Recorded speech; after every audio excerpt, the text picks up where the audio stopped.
sala. Primeiro, eu gostaria de agradecer a todos pela presença, espero que vocês gostem. A nossa ideia foi discutir algumas alterações do Código de Processo Civil, a interpretação da jurisprudência e como utilizar esses instrumentos no nosso dia a dia da advocacia contenciosa. Nós usamos uma frase aqui, o Rafael até costuma falar, que a professora Ada Pellegrini-Knober, ela fala que o processualista é aquela pessoa que está morrendo de fome e lhe servem um prato de peixe e essa pessoa acaba não comendo porque não está com o garfo certo, ou seja, atento demais aos procedimentos e às regras. Nós não vemos dessa forma, nós entendemos que o processo civil é muito importante, que o bom advogado que conhece o processo civil, ele traz melhores resultados para os seus clientes. Nosso objetivo aqui é um diálogo aberto sobre as estratégias processuais utilizando o processo civil. Nós escolhemos 3 temas em função da nossa prática cotidiana. Eles são, Renato vai falar sobre os incidentes de resolução de demandas repetitivas e assunção de competência. Rafael falará sobre produção antecipada de prova. Luiz falará sobre os negócios jurídicos processuais. Cada exposição terá de 15 a 20 minutos. Eu estimulo todos a fazerem perguntas, ou pelo chat, ou pelo e-mail que aparecerá aqui no chat. É só clicar aí embaixo, se eu não me engano, à direita. Todas essas perguntas serão respondidas ao final das exposições. Então, eu vou iniciar os nossos trabalhos, já passando a palavra ao Renato. Obrigado, Ângela. Boa tarde a todos. Obrigado pela presença aqui nesse painel. A ideia aqui desse primeiro painel que eu vou apresentar é falar um pouco sobre os novos mecanismos do incidente de resolução de demandas repetitivas, né, do IRDR, e do incidente de assunção de competência, IAC. A minha ideia aqui é fazer uma rápida exposição das principais características, né, desses institutos novos criados pelo Código, e em seguida entrar numa parte um pouco mais prática para analisar como eles vêm sendo aplicados no dia a dia e analisar se é possível extrair aí alguma conclusão, alguma recomendação em termos de estratégia. Bom, acho que como todos sabem, né, o CPC entrou em vigor em março de 2016 e dentre os objetivos, a exposição de motivos coloca a busca da civilidade processual e de mecanismos para promover a segurança jurídica e o princípio da isonomia. Num contexto em que o país já possui, segundo os dados do CNJ, um estoque de 70 milhões de ações judiciais, em que 1 em cada 5 brasileiros litiga judicialmente, o CPC busca combater o que chamou de dispersão excessiva da jurisprudência, buscando assim formas de agilizar a prestação jurisdicional e assegurar maior previsibilidade e uniformidade na aplicação do direito. É um movimento que a gente já vê na vigência do CPC antigo, como todos sabem, por meio da criação da súmula vinculante no STF e da introdução ainda no regime antigo dos recursos especiais e extraordinários repetitivos. E a gente vê que no CPC atual isso ganha ainda maior força. E é nesse contexto que se inserem esses 2 mecanismos, o IRDR e o IAC. O IRDR tem inspiração no direito alemão. Basicamente, na década de 90, houve um caso famoso na Alemanha da privatização da Deutsche Telekom. Milhares de acionistas ingressaram com ações judiciais questionando a qualidade das informações que foram divulgadas na época e pedindo indenização por conta disso.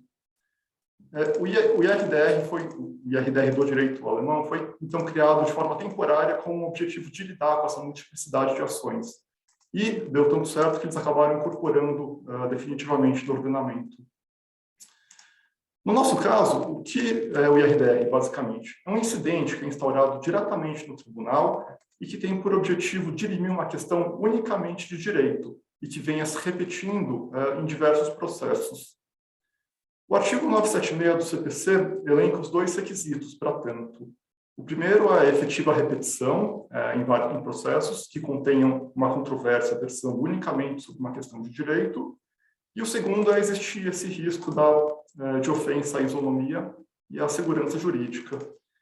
Uma breve nota aqui, tem uma discussão doutrinária sobre o que se entenderia sobre essa efetiva repetição de processos, discutindo se deveria efetivamente haver, em qual quantidade, por exemplo, ou se bastaria haver esse risco e a iminência de ter essa massificação de processos para justificar a instauração. Um grupo de estudos da Faculdade de Direito da USP de Ribeirão Preto apontou que, na minoria dos casos, está tendo uma efetiva análise desse quantitativo. Cerca de apenas 33% dos casos houve essa efetiva análise de dados, o que talvez indique uma certa tendência de flexibilizar a exigência. De qualquer modo, aqui voltando para a exposição, esse procedimento se inicia com a apresentação de um requerimento diretamente ao presidente do tribunal e tem legitimidade para tanto o próprio juiz ou relator, inclusive de ofício, ou também o Ministério Público ou Defensoria Pública, e também as próprias partes têm essa faculdade de requerer ao tribunal a instauração desse incidente. No incidente, faculta-se a manifestação de outras partes, de interessados, de órgãos de classe, entidades e órgãos interessados na discussão da controvérsia. É permitida a realização de audiência pública ou para ouvir especialistas no assunto.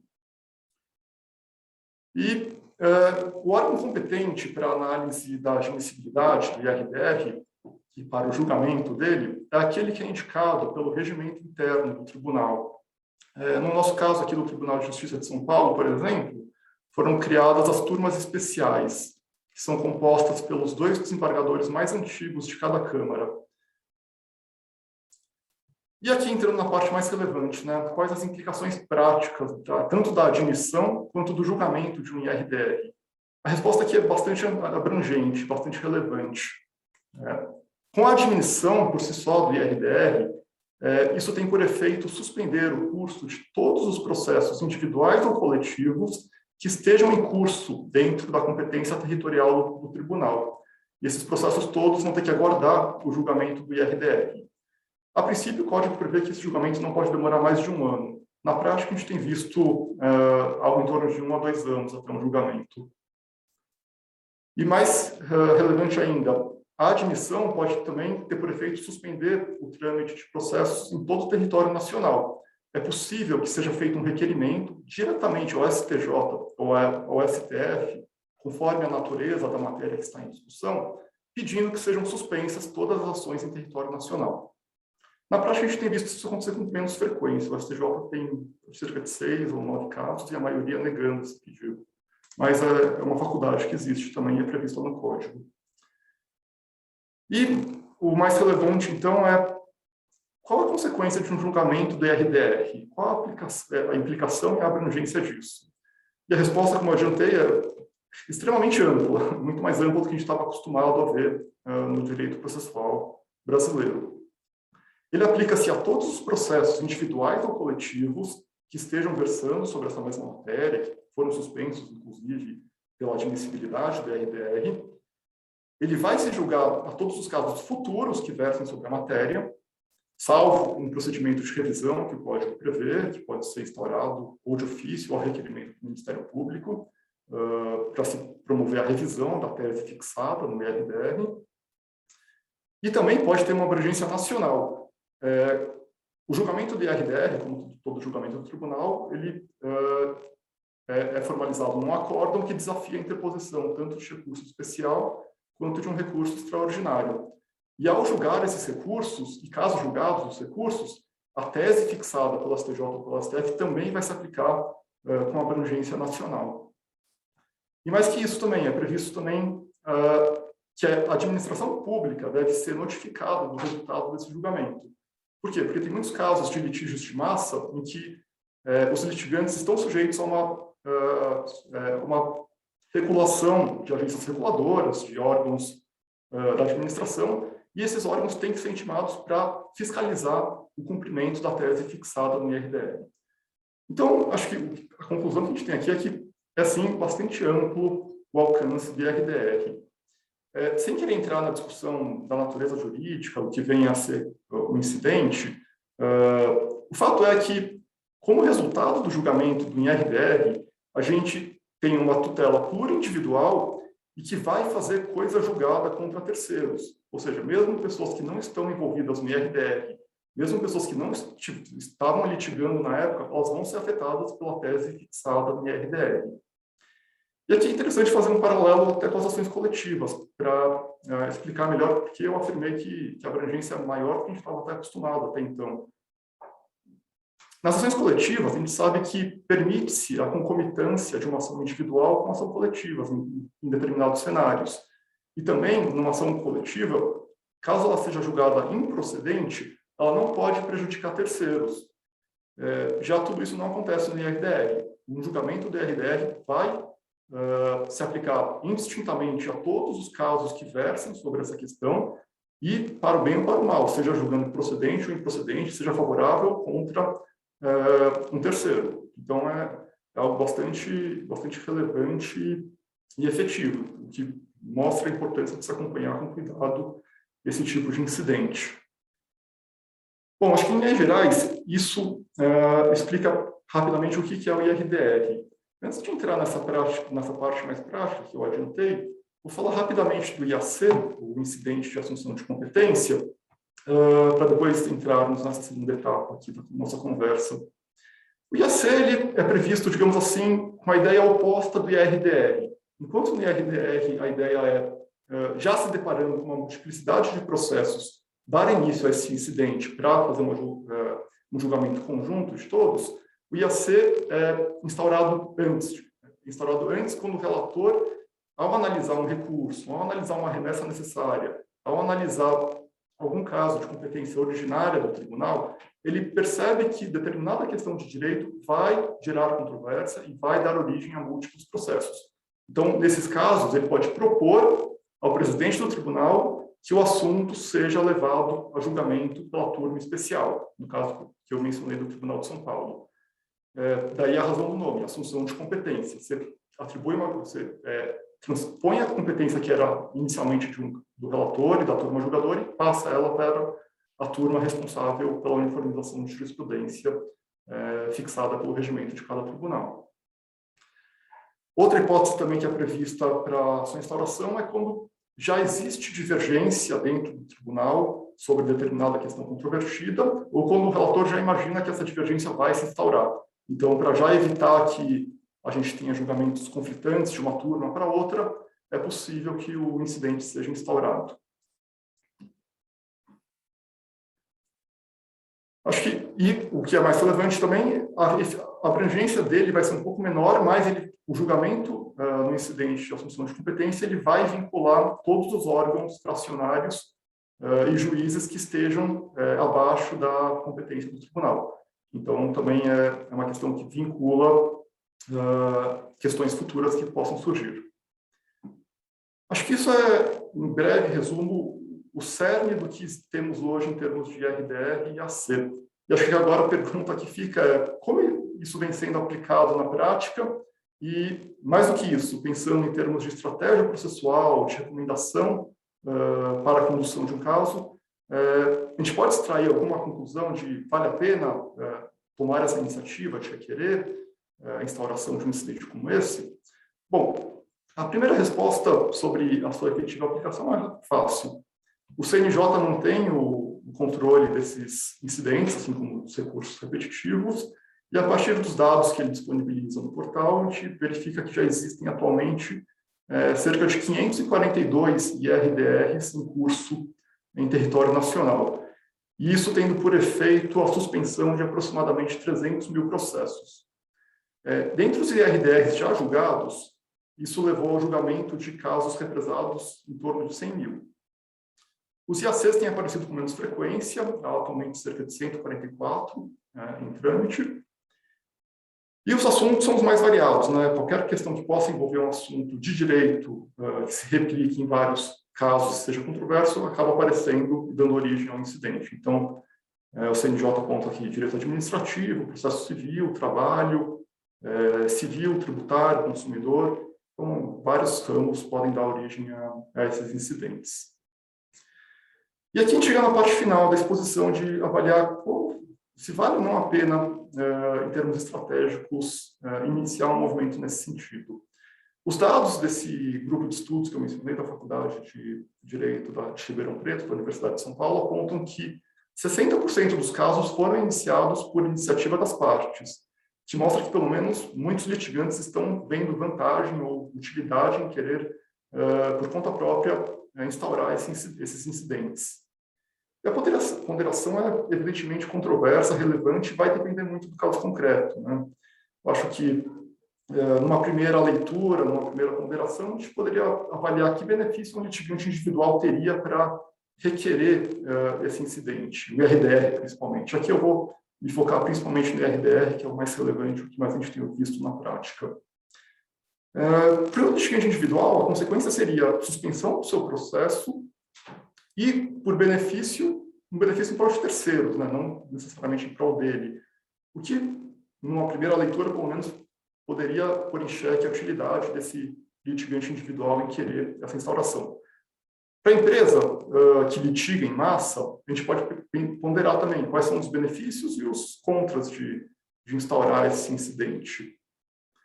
Ela poderia conseguir, com isso, suspender o trâmite de todas as ações que estão em curso atualmente, para se obter uma única decisão que vincule todos, e talvez com isso evitar custos desnecessários e centrar esforços numa única discussão, mas também, em contrapartida, o resultado que disso sair vai ser abrangente, vai para o bem ou para o mal. Pode tanto ser favorável quanto contrário à empresa. E daí, se for contrário, até dá origem a uma enxurrada de novas ações, né? Bom, a resposta vai depender do caso concreto, e eu separei aqui 3 casos para a gente refletir, pensar juntos, 3 casos concretos que são do Tribunal de Justiça de São Paulo, e ajudam a gente a pensar em termos de estratégia e do que a gente pode extrair sobre valer ou não a pena transpor uma discussão inicialmente focada no processo para um âmbito maior de um incidente como o IRDR. O primeiro caso, que eu achei bem interessante, envolve instituições financeiras. É muito comum correntistas de instituições financeiras promoverem ações de prestação de contas contra a instituição e questionando lançamentos que são feitos na conta bancária, débitos, e pedindo esclarecimento. Explique de onde vem esse débito, que tarifa é essa, por que debitou aquele valor. Só que, na prática, o que a gente tem observado é que os pedidos estão cada vez mais genéricos, mais padronizados e sem especificar com mínimos detalhes o que o correntista pretende.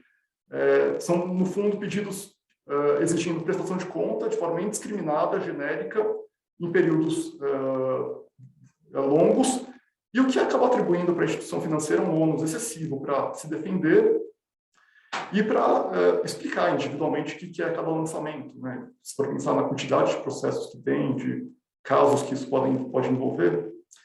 E é uma questão que, num processo individual, tenderia a passar mais despercebida ou mais relativizada por um juiz, digamos assim.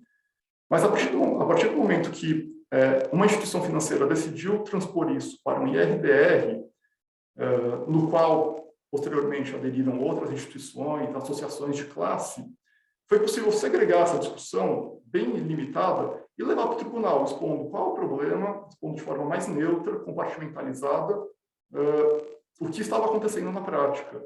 E o resultado foi muito favorável. Foi proferido um acórdão determinando que em ações como essa é imprescindível que o correntista individualize desde já, na inicial, aponte quais são os débitos que está questionando e sobre os quais quer uma prestação de contas.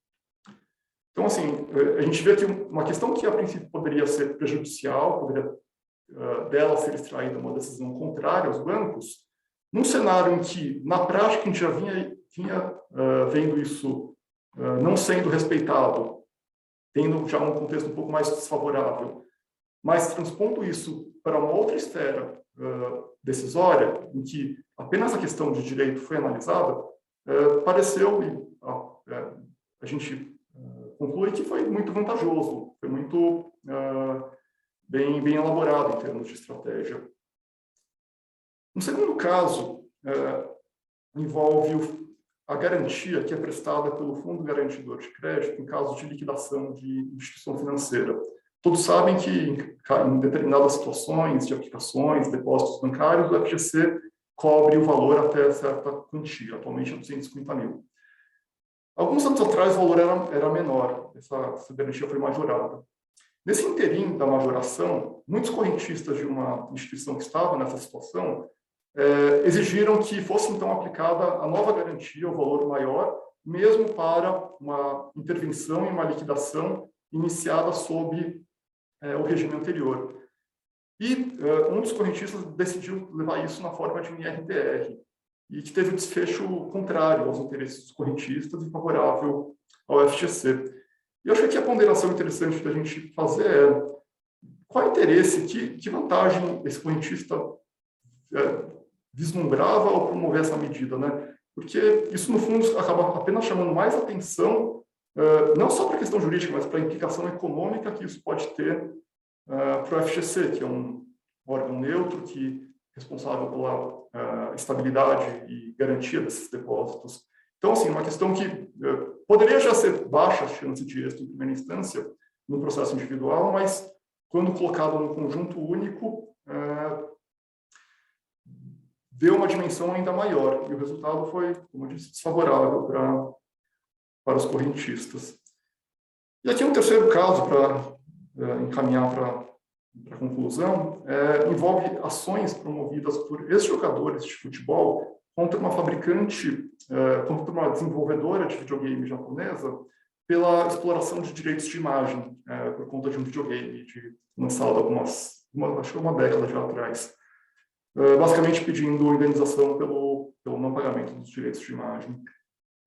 Essa ação, na verdade, foi instaurada, o IRDR, que se originou disso, foi instaurado de ofício pelo juiz, e está no tribunal, sem julgamento ainda.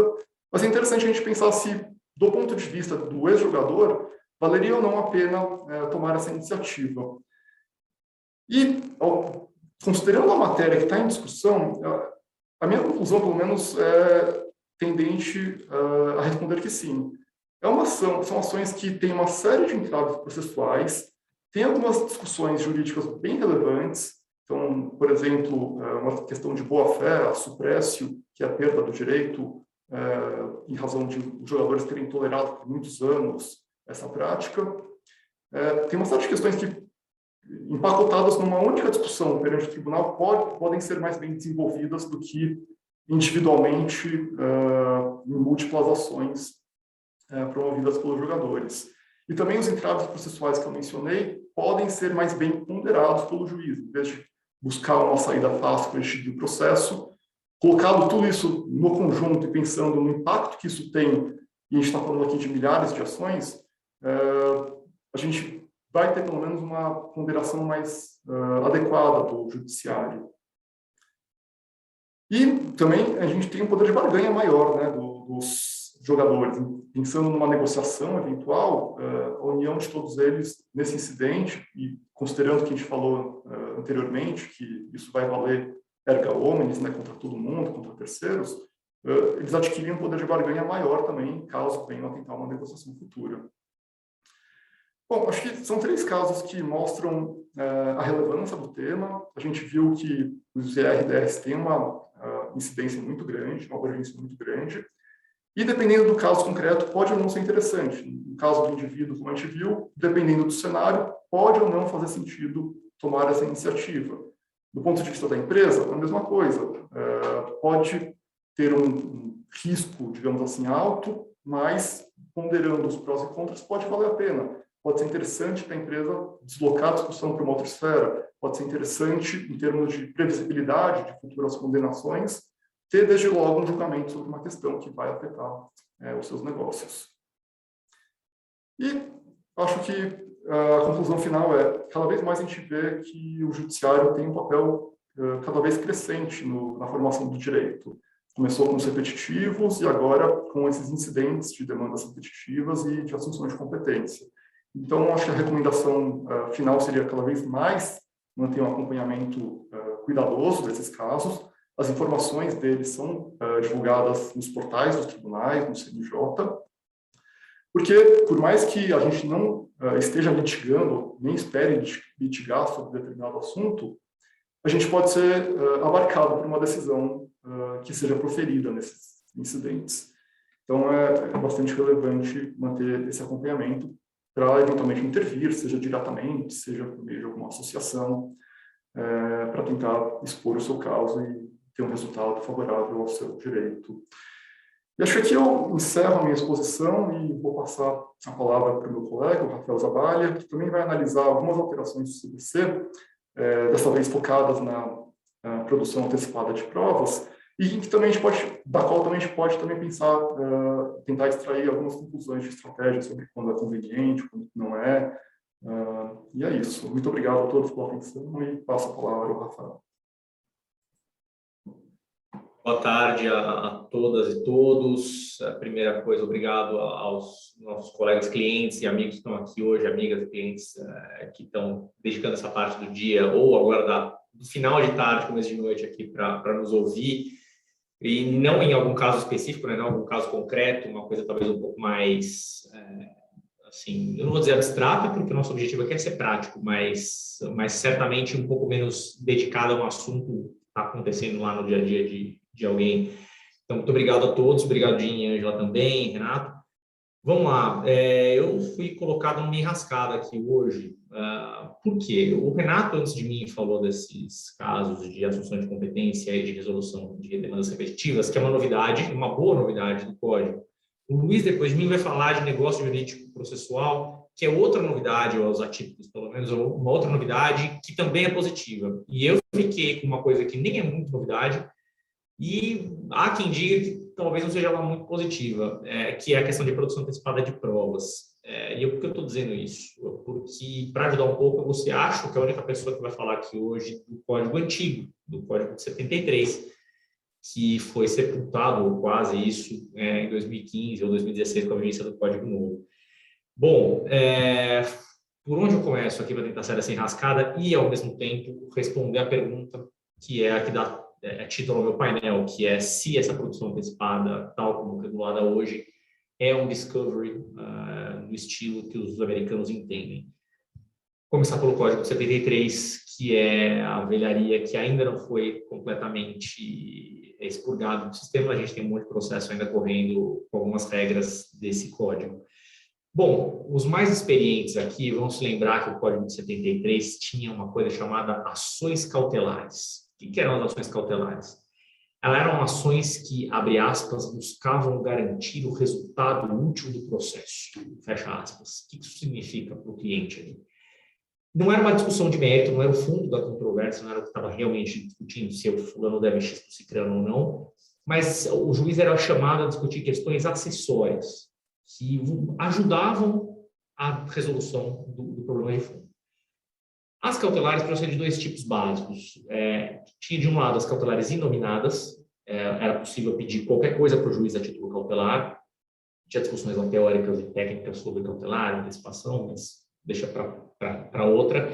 E as cautelares chamadas típicas, que eram cautelares reguladas, em tipos específicos de cautelar. Cautelar, a busca e apreensão. Cautelar disso, cautelar daquilo. E um desses tipos de cautelar era precisamente a antecipação de prova. Outro tipo de cautelar era a exibição de documentos.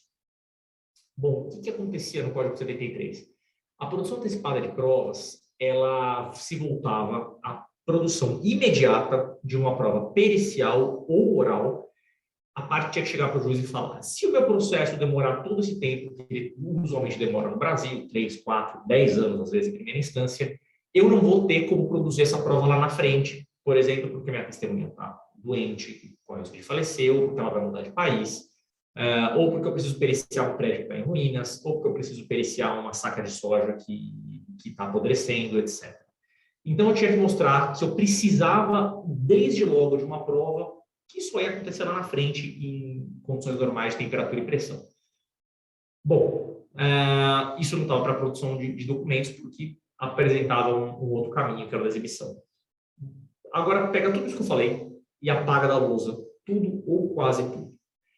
Por quê? A produção antecipada de provas continua lá no Código Novo, ou não tão novo, né? Já estamos completando 5 anos de vigência, mas é outra coisa, é outra roupagem, é outra encarnação da produção antecipada de provas. Isso por 4 características que eu quero pontuar aqui. As 3 primeiras estão relacionadas ao artigo 381 do Código e a outra está relacionada ao artigo 382. Eu não vou ficar falando de código aqui, prometo. Primeira característica, não há mais necessariamente o requisito de urgência para antecipar uma prova. O artigo 381 ele prevê 3 hipóteses. A primeira, urgência, e por exclusão as outras 2 não são urgência. A segunda, acordo. Eu quero antecipar essa prova porque talvez isso facilite um acordo. Terceira, ela justifica ou evita o ajuizamento de uma ação futura. Segunda característica, não há mais restrição ao tipo de prova, não há mais previsão expressa na lei de que é para prova pericial ou oral. O que significa dizer que qualquer tipo de prova, em tese, é passível de antecipação. Portanto, antes de eu entrar com um processo que eu vou lá discutir de fato a dívida ou o acidente, etc. Bom, isso inclui, por omissão, por assim dizer, a prova documental. Não obstante, a exibição continue lá no código também, e essa quase sem mudança com relação ao código anterior. Terceira mudança. O CPC novo, ele foi muito generoso, muito bonzinho, eu vou usar até uma palavra forte, ele foi leniente com o cabimento da antecipação. Basta chegar para o juiz e falar, estou pensando em um acordo, ou estou pensando em entrar, ou quero evitar de entrar com uma demanda. E isso deveria ser o suficiente para o juiz definir se a prova tem que ser antecipada ou não. Quarta característica, que está em outro artigo, é que não tem contraditório. Tem uma parte lá do texto, que é o parágrafo 4º, muito clara. Neste tipo de procedimento não caberá defesa nem recurso pelo réu. Só cabe se o autor pedir e não conseguir a antecipação. Bom, resumo da ópera. O que a gente tem? Um processo em que o autor chega lá para o juiz e fala, estou pensando algum dia em entrar com uma ação para cobrar R$1 bilhão de alguém, preciso de documentos. Pode ser? E o juiz fala, pode. E o réu que faz? Nada, se sujeita e tem que entregar os documentos. Isso, se a gente for ler, claro, a letra fria do Código de Processo Civil Novo. Agora, evidentemente, essas características estão sendo discutidas na jurisprudência, em alguma medida. Primeira delas, urgência. Essa, a gente já pode dizer, nós não nos deparamos na nossa prática com nenhum julgado que tenha contrabandeado o requisito de urgência de volta para o código. Tá? Ou seja, não há realmente requisito de urgência. Exceto, claro, naquele caso específico que a lei efetivamente fala, preciso da urgência, os outros podem só falar, quero pensar num acordo, não há necessidade, o fator tempo não é mais um problema. Segunda característica, a respeito de que tipo de prova pode ser antecipada, que tem a ver de maneira mais próxima com o tema do painel aqui.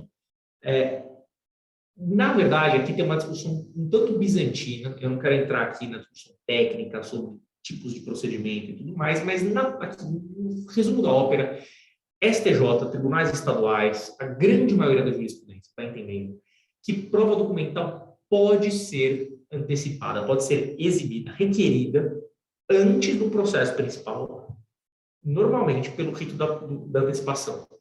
O que, inclusive, se chega ao ponto de dizer que a exibição é como se fosse uma forma específica da antecipação de provas e que as regras vão se aplicar quando for uma prova exclusivamente documental. Isso cria problemas, porque a exibição tem regras específicas, a começar do fato de que o réu pode se defender numa exibição de documentos. Inclusive, quando é contra terceiros, você tem que entrar com uma ação mesmo, não é só um pedido lá no meio do processo principal. O fato de que é uma jurisprudência majoritária não quer dizer que ela seja uníssona. Nós aqui conseguimos recentemente uma vitória muito, muito sofrida, demorou muito para a gente conseguir convencer, mas convencemos o TJ aqui de São Paulo de que, exatamente porque existe no Código Novo também essa diferença entre os dois tipos processuais, que não dá para pedir documento via antecipação. A gente conseguiu, matou esse processo, fomos em segunda instância, estamos agora aguardando a fase recursal na STJ, com muita fé de que a gente vai conseguir convencer também o STJ com relação a essa questão processual. O que me leva ao ponto da Ângela, lá no começo da exposição, que ela comentou, né, a frase da professora Ada, de que o processualista é o cara que está com fome, mas não come o peixe porque o gato está errado. Às vezes você é o cara que tem que pedir a parte contrária de comer o peixe. Foi no nosso caso, e a gente até agora conseguiu evitar o peixe, o peixe está lá bonitinho inteiro ainda. Mas é uma discussão ainda em andamento, que mostra de novo que o processo civil não é só a parte técnica, também tem implicações práticas bastante claras.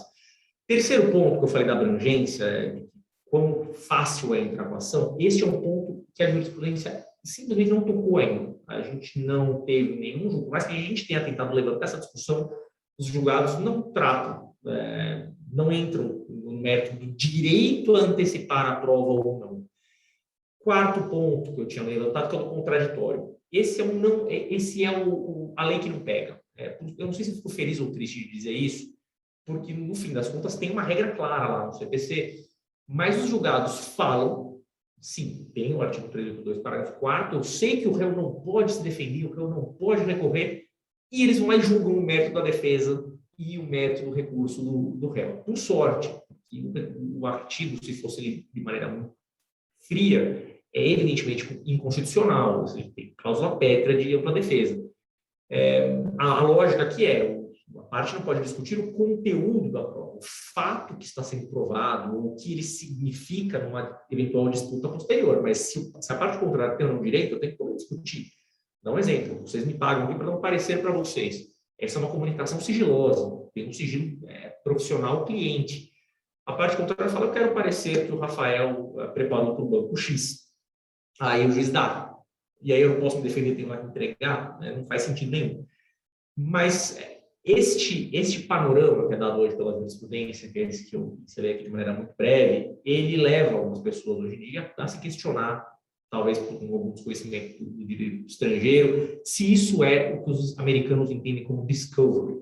A gente está numa fase, acho que nas últimas 2 décadas para cá, de tentar macaquear muita coisa no exterior e de maneira muito acrítica, às vezes. Então, se levantou, as pessoas têm acesso a informações picadas de outras jurisdições, especialmente nos Estados Unidos, porque é onde nós temos um parceiro comercial mais forte, usualmente, de tentar ver se é a mesma coisa. Vamos lá, o que é Discovery? O Discovery é uma fase de um procedimento que é muito diferente do nosso procedimento civil.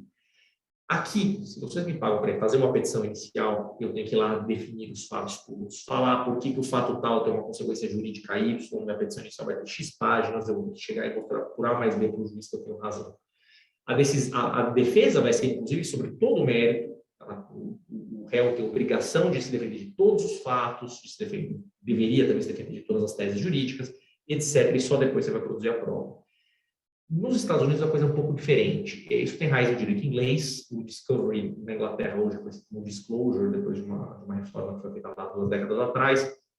Mas lá o autor ele não faz tudo isso. O autor ele praticamente dá uma notificação. Ele fala, ele pincela os fatos também de uma maneira muito breve, fala, isto aqui me dá direito à indenização, por exemplo, e serve faz o service, né? Ou ele cita o réu. E aí se abre já um discovery. O discovery é uma fase cooperativa. Advogado do autor e autor de um lado, advogado do réu e réu do outro, tem um grande ônus de cooperação. Eles trocam informações entre si.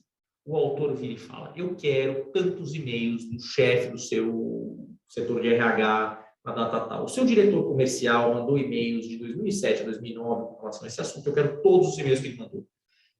A parte contrária vai eventualmente se opor à amplitude, e só aí, se ela se opuser, a parte autora que não se der por satisfeita com essa resposta vai levar ao juiz esse assunto via uma coisa chamada motion to compel.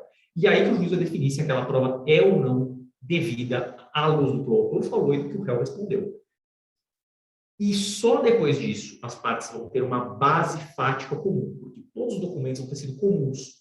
As respostas a questionários que uma parte manda para a outra, você confirma tal coisa, a parte de sim, não, ou com qualificadoras quaisquer, inclusive testemunhos são tomados por escrito antes, e depois disso as partes têm uma base, um contexto fático comum, e dali o autor fala, bom, vou levar o meu caso a julgamento, vou fazer o trial do meu caso. Pode ser o trial by jury, né, o júri, ou vai ser o julgamento por juiz, que é o bench trial. De posse dessas informações sobre como funciona o processo lá, a gente tem que responder agora, né, o tema do painel. A antecipação de provas do CPC novo, tal como está sendo vista pela jurisprudência hoje, ela é ou não é um discovery? Vou dar uma resposta que é a resposta preferida dos advogados, não aqui deste escritório, mas neste caso eu vou explicar por quê. A resposta é depende. Vou responder depende, não por conta da técnica processual.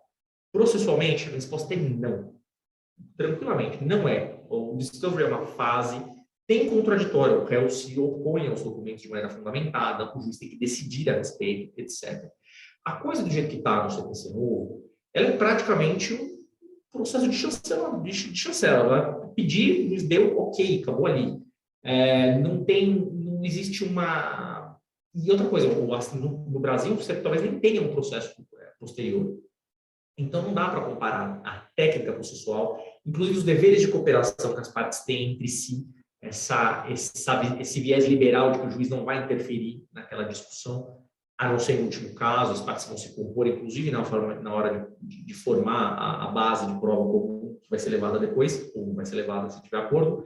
É tudo muito diferente do que a gente tem aqui. Então, não dá para dizer que é a mesma coisa. Eu vi já até julgado de justiça trabalhista falando de isso é um discovery brasileira, o treinador falando isso. Tenho cá minhas reservas fortes na parte técnica. Agora, eu falei depende por outra razão. Do ponto de vista de consequências práticas, existe a possibilidade de que a antecipação de prova do CPC passe, sim, a ser vista como um discovery nos seus resultados. O discovery americano ele tem características muito peculiares. Eu peço um monte de coisa, eu eventualmente tenho que apresentar um monte de coisa, ele passa a ser um processo custoso, muito caro, complexo e longo. O cliente paga os advogados ao longo desse processo, que toma muito tempo. E provavelmente vai chegar a um resultado que vai ser negativo, porque as partes vão olhar, elas têm as mesmas informações. Não existe guarda de cartas na manga, não há guarda de trunfos.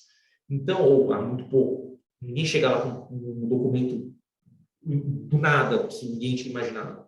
Que às vezes acontece aqui, inclusive em arbitragem, às vezes. O que acontece lá leva as partes a considerarem com muito carinho um acordo.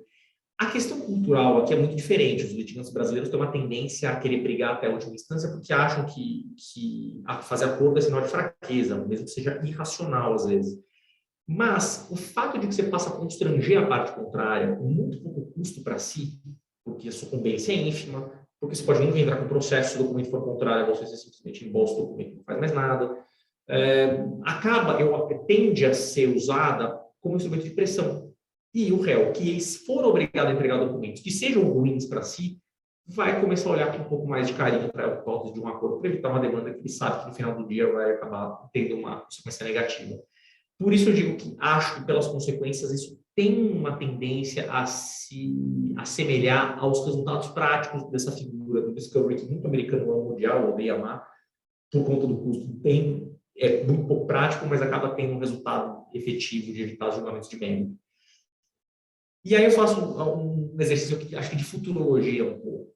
Toda ação tem uma reação. Eu acho que a tendência que nós vamos ter agora de aumentar o uso de produção antecipada de provas, CPC, até porque a jurisprudência por hora está deixando a coisa andar, vai ter uma reação. Quando os juízes virem o tamanho do problema que isso tende a gerar lá na frente, médio prazo, nós vamos ter a boa e velha jurisprudência defensiva, a mesma que os tribunais superiores aplicam lá para questões processuais, e os tribunais finalmente vão olhar para aquele ponto que eu falei lá no começo da exposição, que é da generosidade do código, de bastar falar qualquer coisa lá, um fiozinho de direito, um fiozinho de interesse, e o juiz aceitar a antecipação. Acho que eles vão começar a olhar para isso e falar, nós temos que botar limite aqui, porque senão o senhor perde porque isso não evita um processo novo. Isso tende a simplesmente aumentar custo, aumentar tempo, sem o resultado prático. Tudo isso dito, a gente vai ter aqui uma questão, estratégia para o autor, tende a ser uma decisão, à medida que as pessoas se sentem mais confortáveis com esse instrumento, acho que vai começar a ser mais usado pela parte dos autores, e os réus vão ter que começar a achar jeitos de se precaver disso, ou de fazer pedidos contrapostos, como acontece no Discovery, o réu pede também documentos do autor, porque a base tem que ser comum, ou talvez por via do negócio jurídico processual, que vai ser o tema que o meu colega Luiz vai falar agora, logo na sequência, que é você tentar desde logo já limitar, fechar como vai ser feita uma determinada produção de prova, para não ser pego no contrapé com uma ordem judicial sem pé nem cabeça, que mande entregar provas demais, fazer uma perícia excessivamente longa, etc. Era basicamente o que eu tinha para comentar aqui com o tempo que nós temos. Estou aberto às perguntas depois do final dos painéis.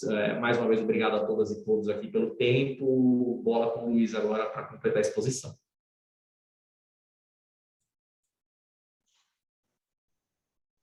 Obrigado, Rafael, Ângela e Jim, Renato também.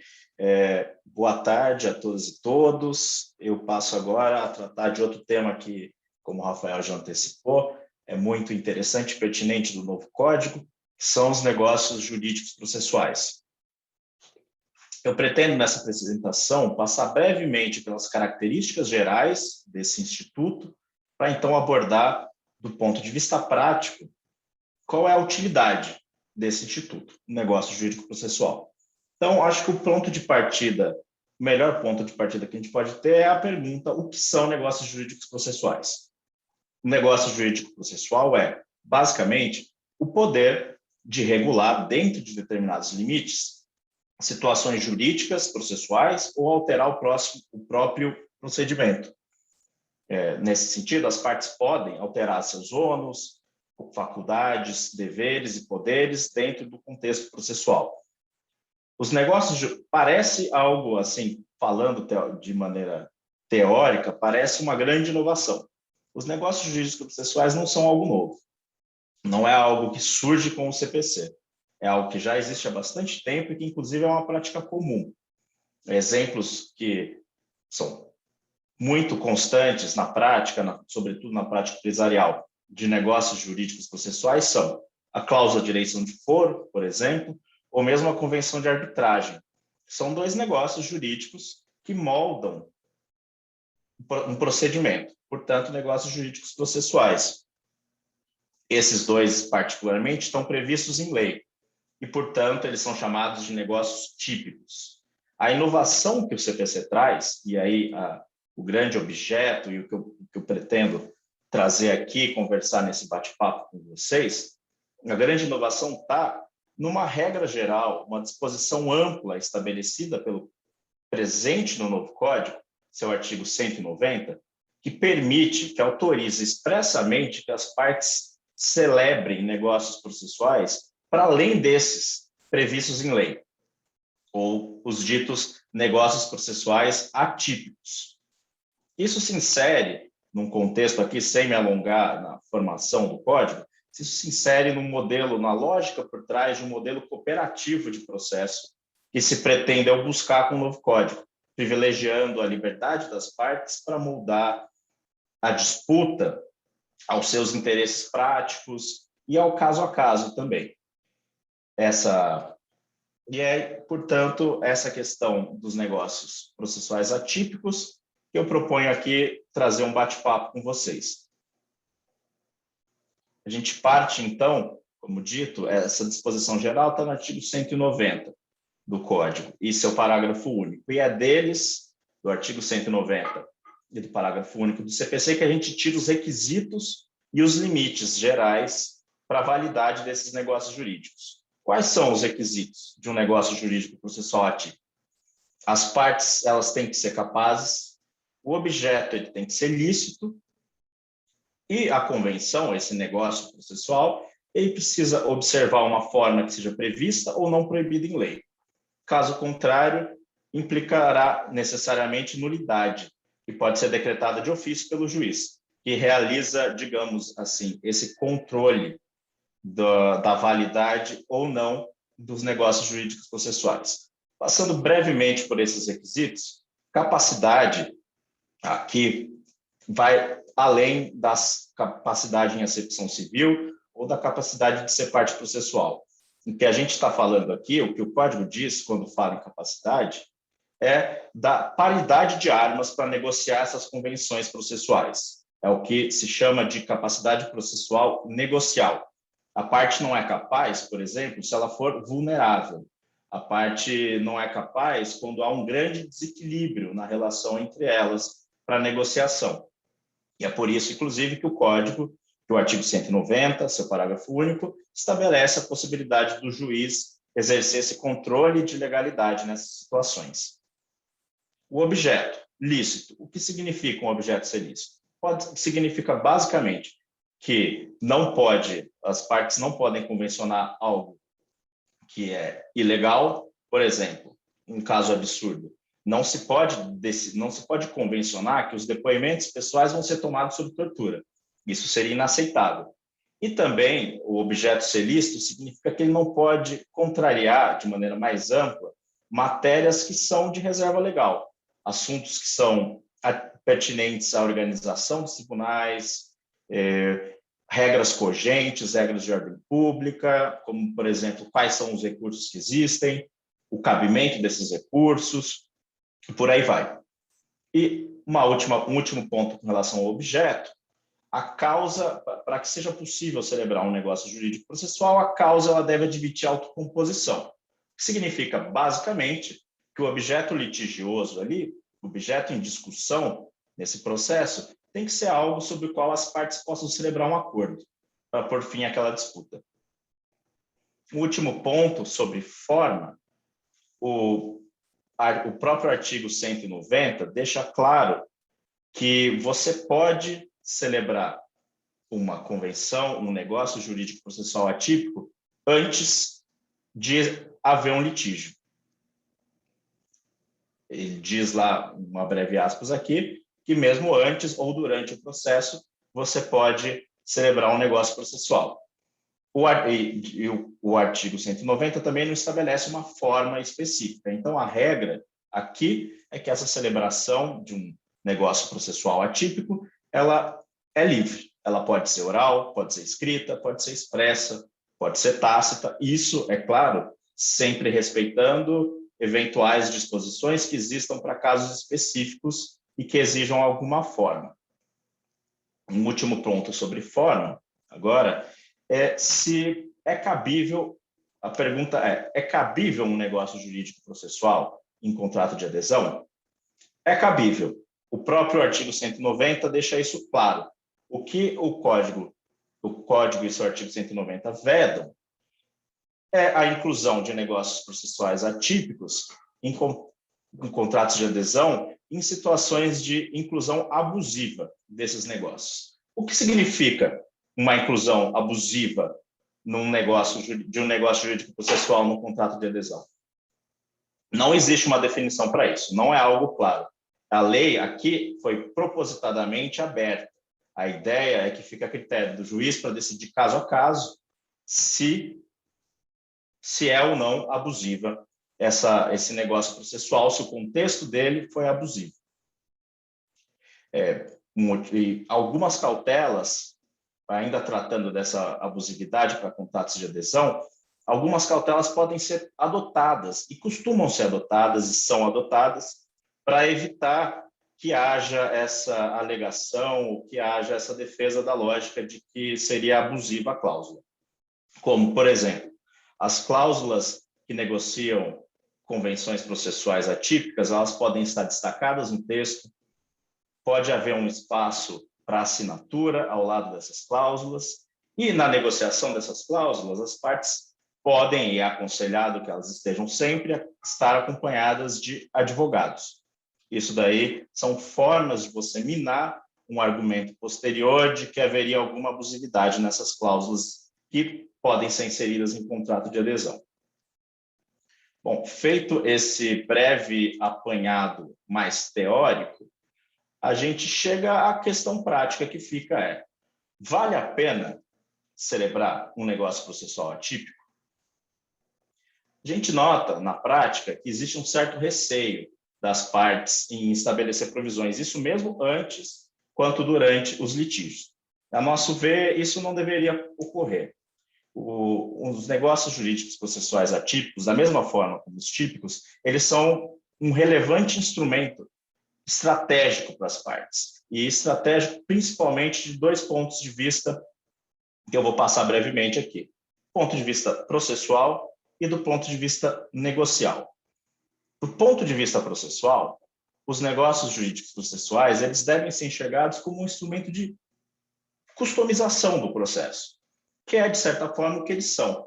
Assim, antes ou durante uma disputa, as partes podem moldar o procedimento, driblando muito dos problemas constantes que são enfrentados no Poder Judiciário, aproximando, de certa forma, o processo do que seria o procedimento arbitral, uma arbitragem. É um bom jeito, você consegue criar caminhos através desses negócios para garantir uma maior celeridade para o processo, garantir economia processual, previsibilidade e segurança jurídica da disputa. E aqui, essa questão de segurança jurídica e previsibilidade é especialmente relevante quando a gente pensa em contratos que foram celebrados lá atrás, muitos anos antes, e que muito tempo depois acaba havendo algum problema e se torna uma disputa. Você consegue se preparar, ou pelo menos ter um procedimento que deixa mais seguro o que será tratado. E, do ponto de vista negocial, a partir do momento que as partes podem começar a convencionar como será um futuro litígio, a gente tem aqui em mãos um ativo do momento negocial. As partes podem livremente pensando numa melhor posição futura no processo, discutir outras questões do contrato, como preço e outras disposições, garantindo uma posição futura melhor, pior, mas uma posição melhor no objeto do contrato, preço. Então, a gente tem um ponto de vista também negocial por trás da escolha de você fazer ou não negócios processuais. E, do ponto de vista prático, o que as partes podem negociar? Sobre o que as partes podem celebrar negócios processuais atípicos?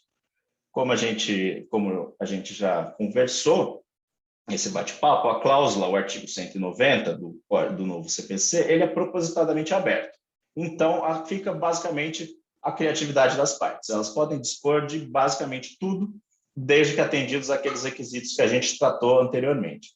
O que a gente vê na prática e que é muito útil são, por exemplo, procedimentos obrigatórios pré-judicialização. Um exemplo é aquela famosa cláusula escalonada, que determina uma mediação ou conciliação prévia ao ajuizamento de um litígio. Outro exemplo, e aqui eu pego carona no painel do Rafael, as partes podem convencionar uma fase cooperativa anterior a um litígio, de disponibilização de documentos, o que se aproxima do disclosure, que o Rafael estava mencionando mais cedo. E essa, particularmente, é um exemplo de cláusula, como também já disse o Rafael, que permite às partes, antes de entrar com litígio, saberem a probabilidade do direito, porque você não vai ter surpresas com documentações, com informações que a outra parte tem. E, consequentemente, isso pode favorecer acordos, ou seja, ao invés de você resolver no litígio, se você sabe que a sua posição, se a parte sabe que sua posição não é tão favorável, ela pode caminhar para uma resolução consensual dessa disputa. Você pode inúmeras coisas, limitar tamanho de petições, você pode estabelecer regras específicas para citação, por exemplo, há casos autorizando que citações e intimações, de maneira geral, sejam feitas via comunicação eletrônica, via e-mail. Você pode estabelecer regras de custos e despesas, as partes podem já desde o início falar que elas vão ratear os custos e despesas, ou mesmo já pode estabelecer qual parte será responsável por pagar uma eventual perícia no processo. As partes podem alterar os prazos processuais, isso desde que não haja um prejuízo aos direitos de ação e contraditório e ampla defesa, são limites que a gente vê na prática a jurisprudência colocando. As partes podem suspender o processo para buscar uma autocomposição, por exemplo. É possível convencionar também sobre prova, convencionar o uso de uma prova emprestada. As partes podem conjuntamente escolher o perito, que normalmente é escolhido pelo próprio juízo. Do ponto de vista documental ainda, é possível estabelecer num contrato qual das partes contratuais será responsável pela guarda de toda a documentação pertinente àquela relação para uma posterior disputa, ficando essa parte que é responsável pela guarda também responsável por disponibilizar esses documentos no futuro processo. E estabelecendo, as partes fazem esse tipo de disposição junto com penas por descumprimento, que pode ir desde multa por não apresentar determinado documento até que tornar um determinado fato incontroverso se a parte que deveria trazer o documento sobre tal fato não o trouxer.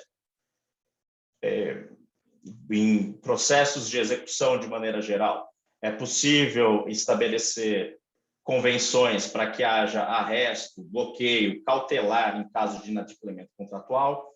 Essa é uma questão que ainda é um pouco dividida na jurisprudência, mas na prática se vê muitas decisões autorizando esse tipo de disposição.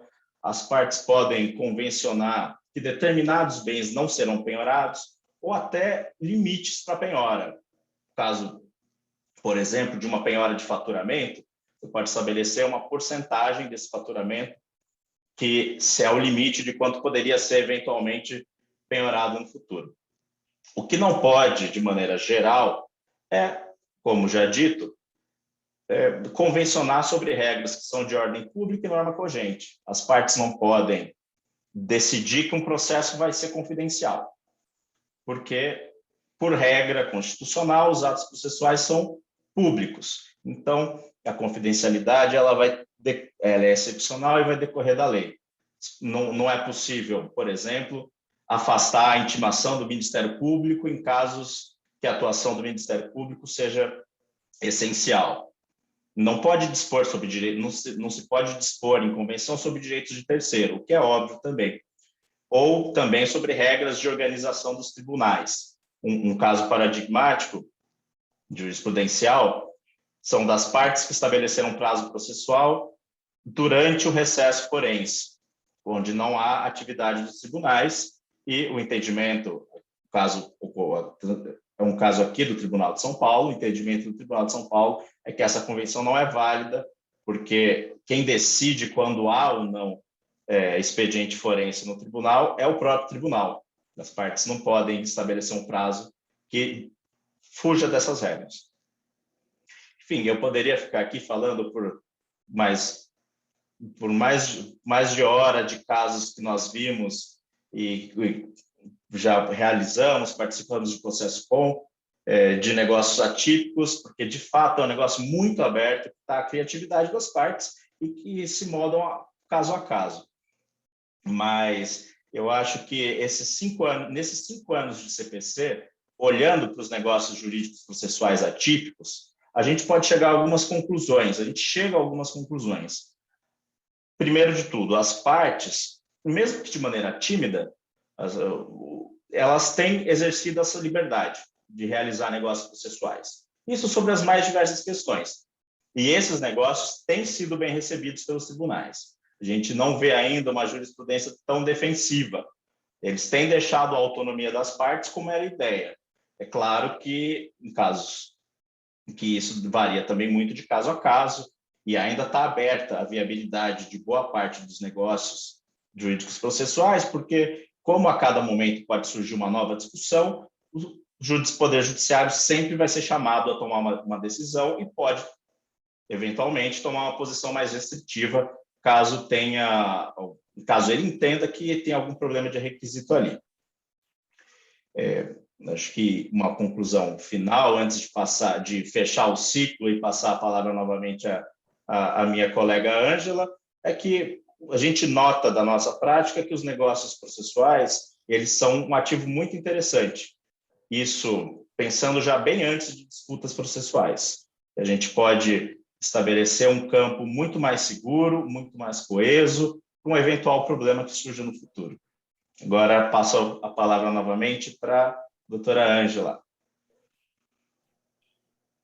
Muito obrigada, Renato, Rafael e Luiz. Acho que as exposições foram muito claras e vocês conseguiram trazer aqui à tona a nossa experiência, né, a nossa prática do dia a dia e também alguns outros exemplos.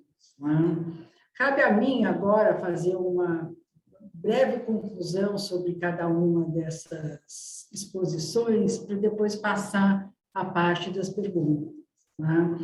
Importante em relação pelas minhas anotações, a parte dos incidentes de resolução de demandas repetitivas e de assunção de competências, que esses incidentes são julgados pelos tribunais de segunda instância, diferentemente do que acontece com os recursos repetitivos, digo, recursos tanto especial quanto extraordinários.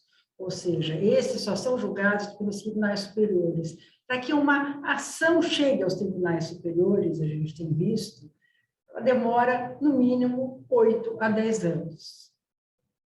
A gente consegue abreviar esse trâmite se esses incidentes forem instaurados aí perante os tribunais de apelação, tanto estaduais quanto federais, ou seja, isso diminui bastante o tempo do processo. Por outro lado, esses incidentes trazem um ônus para os advogados, para nós advogados todo dia, nós temos que ficar muito mais atentos, nós temos que acompanhar muito mais as decisões de todos os tribunais do país. O que o Código fala que essas decisões estarão sendo anotadas ou registradas pelo CNJ. Sim, no site do CNJ, essas decisões ou esses recursos estão lá.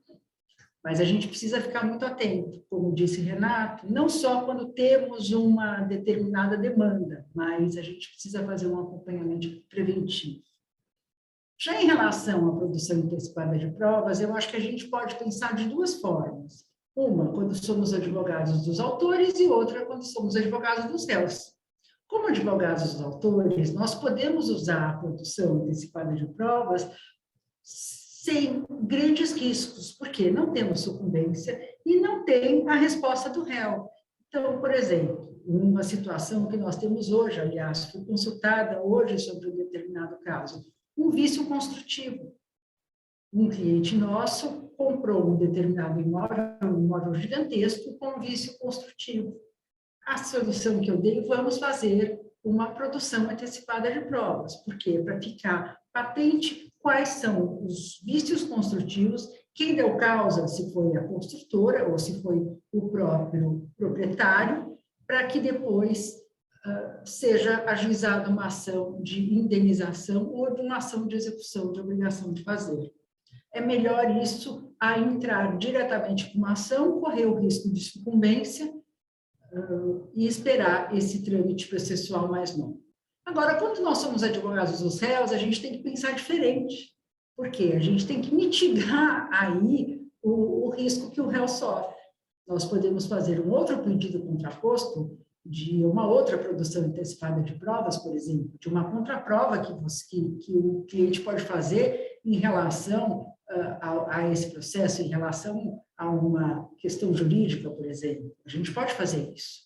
Então, a gente tem que bolar, de alguma outra forma, uma boa defesa. Inclusive, até antes, como um negócio jurídico processual, por exemplo, delimitando as provas que podem ser requeridas ao longo de um contrato, por exemplo.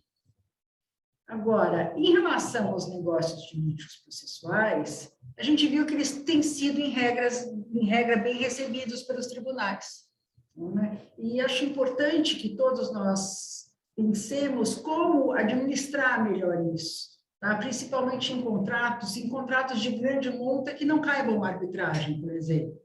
É importante que as partes se aconselhem com advogados da prática contenciosa, que sabem o que acontece durante um litígio, para que eles possam analisar e aconselhar as melhores cláusulas em relação a um futuro processo.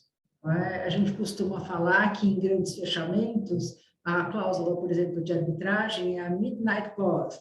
Quando está fechando, o contrato está fechando, todo mundo...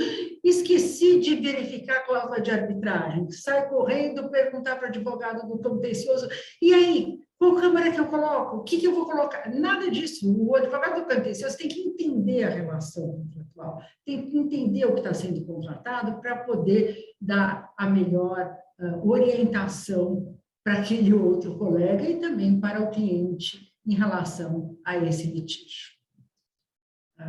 Como eu mencionei no início, nosso objetivo era discutir estratégia processual, e é isso que a gente faz aqui todo dia. Né? Obviamente, tudo vai depender de um caso concreto, mas, por meio dessas apresentações e dessas pequenas conclusões que eu fiz agora, vimos que algumas situações é possível sair do convencional, é possível a gente pensar um pouco mais, de uma forma mais ampla, para adotar uma estratégia mais eficiente. Esse é o nosso desafio de todo dia. Agora vamos passar às perguntas, que algumas delas, inclusive, que eu recebi, são dúvidas comuns dos nossos clientes. Eu vou começar, aliás, com uma dúvida muito comum em relação a essa questão do discovery e como um negócio jurídico processual. E eu pergunto para o Rafael já respondeu isso várias vezes aos nossos clientes, mas é possível, principalmente os nossos clientes estrangeiros, que estão acostumados com o discovery, é possível contratar o discovery em um negócio jurídico processual? Eu fui sorteado, né? Vamos lá.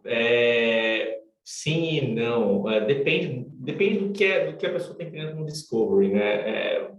O discovery é uma fase processual, ele tem um monte de coisa lá dentro. Eu tratei de um ponto específico, que é a parte de documento. Ele tem outras coisas lá dentro. Tem uma coisa que a gente fala em interrogatories. Você manda um questionário para a parte contrária responder determinadas perguntas a respeito do caso, dos fatos, né, evidentemente. Tem uma outra parte que são os depositions. Você vai pegar uma pessoa e vai tomar termo o depoimento dela. E tem o request for admission. Você pede, confirma para mim que você concorda que tais e tais afirmações são verdadeiras. Por que eu estou dizendo isso? Na parte de documentos, eu me sinto tranquilo de falar. Acho que dá para pensar num sistema cooperativo como é o que existe no cooperativo, digo, no sentido de que o ônus está recai sobre as partes e não sobre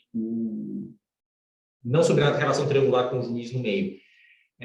Porque isso já acontece, o Luiz mesmo comentou isso na apresentação dele. E se a gente pensa em arbitragem, por exemplo, isso já é mais ou menos o que acontece nas arbitragens grandes. A gente tem um mecanismo lá nas arbitragens grandes que chama Reference Schedule, que é basicamente um Excel, de maneira bastante crua aqui. É um Excel que tem umas coluninhas lá em que a parte fala, quer documento X, por quê? Tal, a parte que responde tal, aí depois o árbitro vai lá e fala, então concordo, discordo, por causa disso.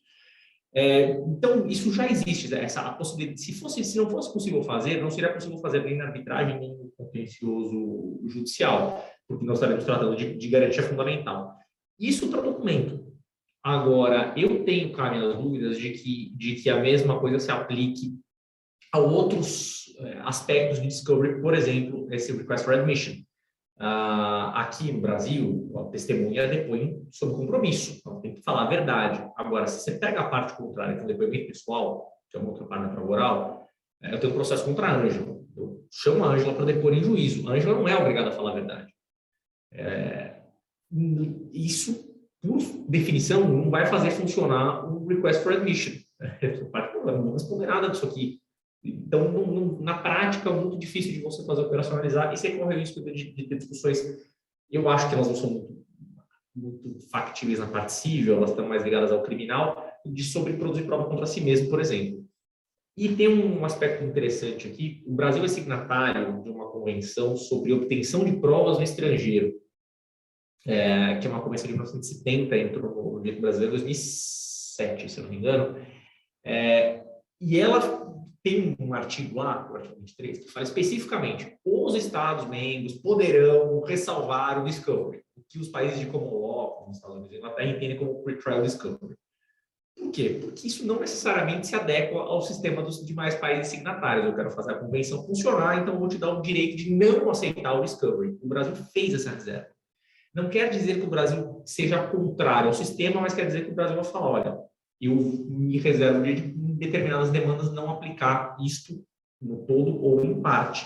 Já tem até julgado do STJ também com relação ao caso da Operação Zelotes, que falou: olha, você não pode pensar no discovery como um todo, mas a parte, por exemplo, de obtenção de documentos no processo judicial brasileiro, pode. Só para contextualizar, era um caso, tem Tribunal de Nova York, mandando o pedido de cooperação internacional para o STJ entregar cópias de um processo judicial aqui. E o réu falou, não pode, porque o Brasil é signatário, ele ressalvou o Discovery, e o STJ falou, ressalvou, que não quer dizer que tenha ressalvado tudo. Parte do documento não seria nenhum problema. Os abusos provavelmente estariam na visão do STJ, e aqui eu interpretando o julgado de maneira talvez agressiva, talvez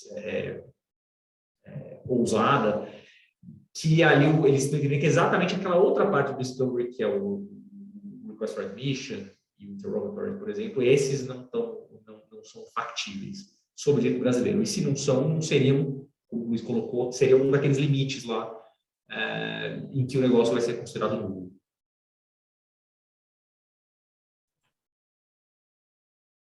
Luiz, algum comentário em relação a isso? Você quer acrescentar alguma coisa? Eu acho que o Rafael abrangeu bem a discussão e é bem isso. A impressão que fica é que para conseguir se enquadrar na lógica processual brasileira, um negócio jurídico processual sobre o tema acabaria se limitando a uma disponibilização prévia de documentos, que é o que é mais visto e mais consensual. Claro que essa é uma questão que não foi devidamente enfrentada ainda nos tribunais, mas tudo leva a crer que a conclusão do Rafael é a conclusão que surgiria.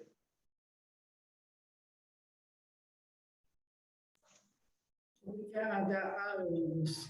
Uma outra pergunta também, outra dúvida muito comum, é quando existe no contrato uma cláusula de arbitragem, em que qual jurisdição tem a competência para analisar a produção antecipada de provas? A competência do poder, a jurisdição estatal ou a jurisdição arbitral? Né? Eu vou fingir que a pergunta não é para mim, tá? Eu vou fingir que a pergunta é para os demais. Estou recebendo duas na sequência. Vamos lá. Bom, a resposta é ruim, a resposta é depende, dessa vez depende mesmo, diferentemente do que eu falei no painel. Depende primeiro de quem você pergunta. Se você perguntar para um cara que gosta muito de arbitragem, só trabalha com arbitragem, ele vai responder que a arbitragem, com certeza, por uma questão até cultural de alguns profissionais, não todos, que militam nessa área.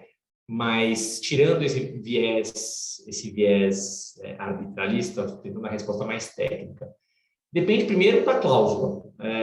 Você tem que ver a cláusula em si de arbitragem para ver se ela está abrangendo isso ou não. Estou dando a resposta com truísmo, mas a gente começa sempre na análise da cláusula. Vamos partir da premissa de que a cláusula não disse, né? Aí o problema continua se colocando. Segunda discussão vai ser se nós estamos falando de uma produção antecipada que envolve urgência ou não. Eu comentei lá atrás que nós temos três hipóteses na lei hoje para antecipação. Uma é a de vou pensar num acordo. A outra é vou pensar numa demanda. A terceira é urgência. Se for urgência, a gente vai seguir as regras que forem aplicáveis às respectivas câmaras. As câmaras mais conhecidas hoje, as que têm a maioria dos processos, elas já têm todas elas a figura do árbitro de emergência, ou do árbitro provisório.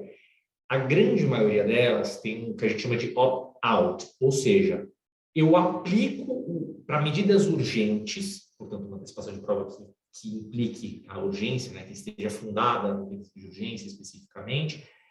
Se essa cláusula tiver uma câmara opt-in, que é o caso da CCI, por exemplo, da CCBC, ou da B3, não, da B3 não lembro, acho da B3 também, se for uma dessas, a cláusula vai se aplicar, a regra fala, a medida urgente é com um árbitro provisório, a não ser que as partes tenham convencionado tirar da arbitragem e jogar no judiciário. Portanto, uma cláusula silente vai implicar arbitragem, uma medida de urgência e de antecipação. Nas cláusulas, nas câmaras que tem opt-out, e aqui que a minha dúvida, não lembro agora se era CIESP, que era opt-in, e que é esse caso, só vai entrar na arbitragem se as partes tiverem convencionado que a medida urgente é na arbitragem. Mas tudo isso é a parte fácil, a parte que nós estamos tratando da urgência. O meu problema aqui foi exatamente o inverso, que é o problema de quando não tem urgência. A pergunta não é nem um pouco fácil. Por quê? Porque, em princípio, uma produção antecipada de provas que não é o requisito de urgência, ela não é uma medida vinculada diretamente à arbitragem. Ela pode simplesmente ser uma entrega de um documento ou uma produção de um testemunho, e ali acaba, e nada mais acontece na vida. A parte pega aquilo, como eu falei, em bolsa e nunca mais entra com uma ação na vida. Aqui não está abrangido pelo escopo da cláusula. Há uma visão perante a comunidade arbitral de um favor arbitrandi, a favor de arbitrantes, tem um latinório lá qualquer, que é a de que uma cláusula compromissória, uma convenção de arbitragem, deve ser interpretada sempre a favor da interpretação que leve as partes à arbitragem. Eu só acho que isso tende a ser um pouco antieconômico, porque a arbitragem é cara, eu teria que montar um tribunal arbitral, o cara chegar lá e não seja um, ou sejam 3 árbitros, para tomar a decisão se aquela prova deve ou não ser antecipada. Eu me sou totalmente contrário à racionalidade típica de uma antecipação. Então, eu tendo a crer, e isso é um assunto bem aberto, que isso não vai para a arbitragem, porque a falta do requisito de urgência tira do âmbito de árbitro de emergência, árbitro provisório, e não estando claramente no escopo da cláusula, deveria estar, portanto, ao ouvido do judiciário, que a parte também não está nem um pouco prejudicada, combinado. Não seria um problema, é um juiz togado que está lá tomando conta de uma prova, ajudando a produzir, e não vai fazer nenhum juízo sobre o fato que está sendo provado com aquela prova e sobre as consequências jurídicas daquele fato. Então, eu tendo a dizer que deveria ficar no judiciário. Agora, a briga é boa, no exterior a briga é boa, tem gente boa nos países de língua inglesa que fala que você tem que ir para a arbitragem, tem gente boa na França falando que você tem que ir para o judiciário, então a discussão é interessante. Inclusive, com relação a isso, até trazer uma coisa que eu deveria ter comentado, ou poderia ter comentado, mas é interessante para os clientes. O brasileiro ele tem direito, inclusive, a tentar um discovery sem a produção antecipada, tá? Um discovery mesmo. O americano, lá, tem uma disposição numa lei americana chamada US Code, o Section 1782, que permite que um juiz ou uma autoridade judicial de outro país vá às cortes americanas para pedir o discovery lá. Tem uma discussão hoje muito interessante na Suprema Corte se esta regra do Section 1782, 1782, se ela se aplica a casos de arbitragem. Os circuits lá, né, os nossos TRFs, aqui, sempre de cortes federais americanas, cada circuito tem uma decisão diferente. O caso foi para a Suprema Corte, deve ser julgado acho que daqui a mais de um ano, talvez, acho que não vai ser uma coisa tão imediata, mas está tendo uma discussão especificamente sobre a arbitragem como um caminho para a produção antecipada, isso a produção deles lá, o Discovery, não a nossa aqui do CPC. Então, nós fora, eu tendo a dizer, não sem alguma reticência, que é judiciário. Muito obrigada, Rafael. Nós temos ainda alguns minutinhos. Eu gostaria de convidar a todos que, quem quiser, óbvio, abra a câmera, faça a pergunta para participar aqui dos debates. Eu fiz as perguntas que me foram dirigidas, mas seria bem interessante se vocês quisessem participar. E por favor, sem antecipação de prova, tá? Por favor, desse jeito eu vou sair daqui hoje só o pó, brincadeiras à parte, façam perguntas sobre qualquer um dos temas, evidentemente.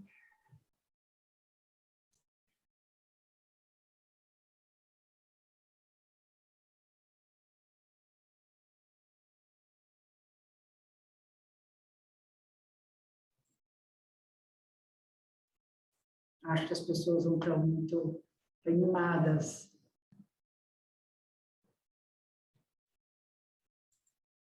Os nossos convidados ficaram constrangidos com o meu comentário, que foi só um xiste. Eu acho, Rafael, eu acho que foi o seu comentário, justo uma pergunta sobre a produção antecipada de provas, a pessoa que ia fazer desistiu. Pois é. Por conta do seu comentário. É um risco que se corre, mas eu convido todos e todas a efetivamente fazer as perguntas, inclusive sobre antecipação. É um tema muito interessante e, como eu Olha, disse, bem útil. Heloísa, Oi, por gente, só favor. desculpa, só virar aqui para a câmera que está no outro, na outra tela. Oi, boa tarde a todos, obrigada aí pela participação. Eu queria fazer uma pergunta sobre negócio jurídico processual. Se na experiência de vocês, os juízes costumam aprovar, comentar, fazer alterações. Eu tive um caso único só em que fizemos um negócio jurídico processual que era relacionado à liberação da remuneração de um perito numa ação judicial, porque houve uma confusão da juíza, primeiro autorizou a levantar o valor, depois dizer que ele não podia levantar o valor, iniciar os 50% dos honorários, e era interesse das partes que ele pudesse levantar os 50% dos honorários para iniciar logo o trabalho pericial, e aquilo estava lá empacando o processo, e assim, no caso foi ignorado mais ou menos o nosso negócio jurídico processual que fizemos com a outra parte, a negociante, que a gente concordava que o perito foi a forma que a gente encontrou para viabilizar que a perícia fosse realizada, né, de fazer esse negócio jurídico processual. Então eu queria ver na experiência de vocês se há, assim, os juízes homologam, porque na lei não fala nada, né? Não tem essa previsão de uma homologação judicial. Heloísa, muito obrigado pela pergunta. O caso que vocês tiveram é, claro, um caso bem interessante, eu diria. Começando por uma parte mais teórica, esse seu comentário final é exatamente isso, não existe uma previsão de homologação, o que quer que seja, e o que se entende disso é que o negócio jurídico processual, uma vez feito, ele é válido. E o que o juiz pode exercer é um controle de legalidade dele. Ou seja, em regra, o negócio jurídico processual celebrado pelas partes acontece. O juiz dirá, por provocação ou de ofício, se for o caso, se tiver alguma razão para tornar nula esse negócio. No caso específico que vocês tiveram, e é isso que a gente vê na prática também, voltando para qual é o cerne da sua pergunta. O que a gente vê são os negócios jurídicos sendo simplesmente aplicados, o que acaba sendo também um juízo de valor por inferência negativa. Não é? Se o juiz não nega, o negócio jurídico acontece. No caso de vocês, eu achei particularmente muito interessante, porque é um caso que envolve o direito também de um terceiro, que é o próprio perito, o direito dele de levantar metade do dinheiro, o que na prática não seria nenhum problema, porque quando a gente fala de partes de um processo, a gente não fala apenas das partes processuais. Participam do processo tantas outras pessoas, terceiros participam do processo, juiz participa do processo, perito participa do processo, e todos eles podem, em determinada medida, serem partes de um negócio jurídico processual, como nesse seu caso. Nesse caso relatado por você, imagino que o perito também tivesse todo o interesse de levantar metade do dinheiro. Mas, Ele claro ia que desistir da perícia, inclusive. Era uma perícia complexa, assim, que vai envolver uma equipe e tal. Então, ele falou que se não pudesse levantar metade ou pelo menos um percentual ali mais significativo da remuneração, ele ia desistir, ia ter que começar tudo de novo, indicação de novo perito. Então. Pois é, e aí nessa situação, evidentemente, já que as partes não poderiam, por exemplo, falar, olha, os honorários do perito vão ser valor tal, porque aí você está dispondo sobre o direito de um terceiro sem que ele participe. Não era o caso de vocês, então a juíza simplesmente deveria ter não homologado, né, mas ter dado cumprimento a esse negócio processual e, aparentemente, no caso concreto, não foi o que aconteceu. As nossas experiências, vivência prática, foram mais positivas do que a sua com relação a isso. Mas é algo que não só para negócio jurídico processual, como para qualquer outra discussão, seja material, seja processual, sempre acontece de ter algo que passa e acaba tendo que ser objeto de um recurso, por exemplo, para garantir o bom andamento do processo, né? Porque esse caso seu seria, imagina, uma nova indicação de perito, toda uma discussão e o tempo que corre, né? O tempo Não, corre e o risco, em como é prejuízo um das assunto partes. técnico, o risco de eventualmente daí ser indicado um perito que não seja muito especializado no tema, que Sim. esse daí as duas partes entendem que seria um perito conhecedor da matéria. Então, se você poderia então arriscar ainda vir um outro perito que não conhece bem a matéria, ia ser problemático para ambas as partes. Então, é um caso interessante mesmo. A gente Muito interessante. foi uma solução legal aí para o caso. Sim. Muito obrigado por trazer esse seu relato prático sobre negócio jurídico processual, que é aí mais uma evidência, como eu havia falado, que as partes têm feito negócios jurídicos processuais sobre os mais diversos temas, né? Esse era um que passou longe do meu radar a possibilidade e envolve, inclusive, o perito como, de certa forma, parte do negócio jurídico processual. Muito obrigado pela... pois é. Obrigado pela excelente contribuição aqui ao meu painel.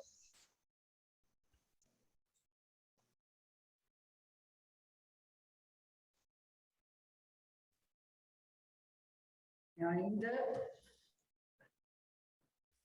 temos disponibilidade aqui para responder algumas perguntas. Fiquem à vontade.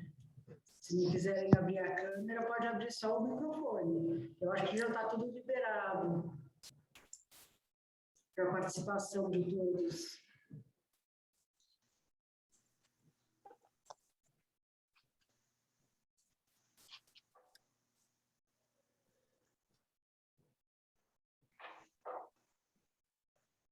Oi, Ângela, tudo bem? Larissa aqui. Eu não tenho perguntas, acho que foi muito... Vou colocar a câmera aqui. Acho que foi muito claro a exposição. Eu só queria mesmo parabenizar o time, achei que foi muito oportuna a ideia, né, e a escolha dos temas, porque realmente é uma matéria intrigante, difícil, árida por vezes, então, e com muito tema, né, muito assunto para escolher, então acho que vocês foram muito precisos, só mesmo parabenizar. Muito obrigada. Espero que tenha sido aí de grande valia para todos, né? E, aliás, nós estamos aqui à disposição, não precisa ser agora, vocês têm nossos telefones e e-mails, nós estamos à disposição para elucidar qualquer dúvida que vocês tiverem. Eu acho que a gente pode agora, então, encerrar, que já são quase 7h10, até que a gente conseguiu manter o tempo, e, mais uma vez, agradecendo a participação de todos. Muito obrigada. Boa noite. Boa noite. Obrigado. Muito obrigado a todos e todas. Boa noite. Obrigado a todas e todos. Boa noite. Cuidem-se. Tchau.